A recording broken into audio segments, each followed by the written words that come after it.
Selama 3 bulan cekcok dengan istrinya, biduk rumah tangga tersangka J alias E dipastikan akan berakhir setelah dijebloskan ke dalam jeruji besi sel tahanan.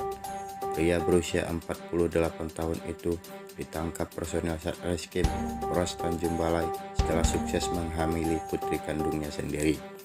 Dalam kasus dugaan persetubuhan incest atau saudara itu, korban berinisial FA telah melahirkan seorang bayi berjenis kelamin perempuan dan proses bersalinnya berlangsung secara normal.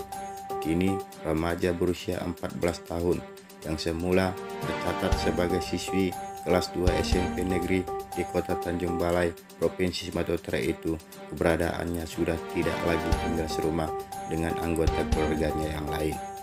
Usai menjalani proses bersalin di salah satu klinik, perempuan berpostur tubuh gemuk itu kini terpaksa menyandang status barunya sebagai seorang ibu rumah tangga. Layu sebelum berkembang, begitulah nasib yang dialami FA. Masa remaja di usia yang masih belia itu ditinggalkannya setelah menjadi korban budak nafsu ayah kandungnya sendiri. Kisah pilu itu berawal di sekitar bulan Juli tahun 2020 yang lalu. Pada malam itu FA sedang tertidur pulas diakibatkan rasa kantuk yang dialaminya.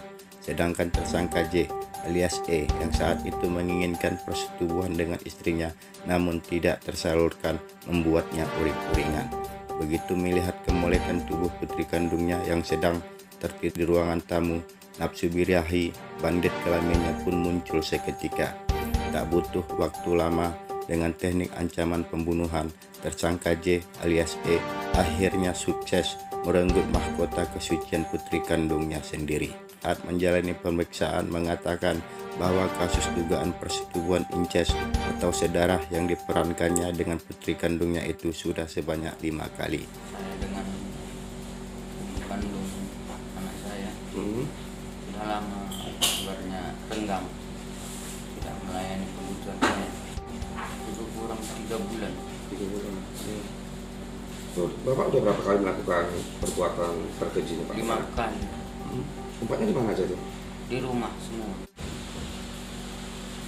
Kalau kau melawan, kau habisi nanti dibunuh. Kelas 2 SMP. Pak, pertama kali melakukannya jam-jam berapa aja tuh, Pak? Jam 1 semua. Sementara itu, Kasat Reskrim Polres Tanjung Balai AKP Rapi Bidakri mengatakan bahwa tersangka dalam kasus persetubuhan incest atau saudara itu terancam hukuman selama 15 tahun penjara. Telah berhasil kami ungkap pelaku tindak pidana persetubuhan terhadap anak yang dilakukan oleh orang tua kandung inisial Z alias E terhadap anak kandungnya berumur 14 tahun inisial FA, di mana perbuatan persetubuhan tersebut telah dilakukan sebanyak 5 kali, berawal dari bulan Juli 2020. Perbuatan tersebut baru kali ini diungkap disebabkan pelaku selalu mengancam korban apabila memberitahukan kepada orang lain akan diancam dibunuh. Alasan dari pelaku, dia tidak dilayani oleh istrinya selama 3 bulan, sehingga melampiaskan perbuatan keji tersebut terhadap anak kandungnya. Terhadap pelaku dijerat pasal 81 Undang-Undang Nomor 35 tentang Undang-Undang Perlindungan Anak dengan ancaman 15 tahun penjara.